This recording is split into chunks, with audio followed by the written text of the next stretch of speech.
मिली जान मिली मेहरिया भी मिली। हेलो नमस्ते प्रणाम, और हम बानी दीपक दिलकश, और हमारे साथ हैं बहुत ही अच्छी सिंगर बिंदु श्री जी। आधा नाम हमसे क्यों बुलवाते हैं? अपना नाम खुद बोला जाता है।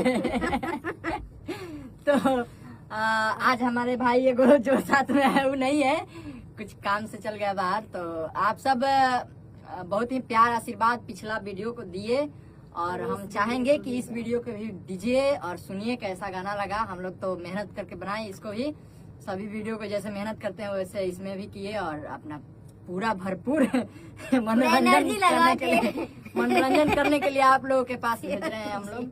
तो आप सब सुनिए और सभी पेज को फॉलो कीजिए, शेयर कीजिए, और हम सबको कमेंट करके आप लोग जो आशीर्वाद दे रहे हैं, मिजाज गदगद हो जा रहा है, ऐसे ही देते रहिए सब गाना में।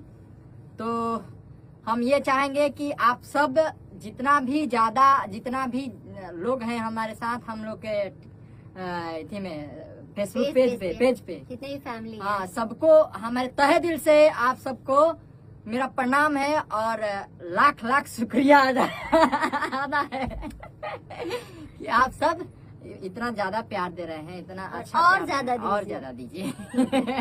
वो हम लोग कभी नहीं करेंगे कि हम लोग ज्यादा हो गया, और चाहिए और भी चाहिए जी।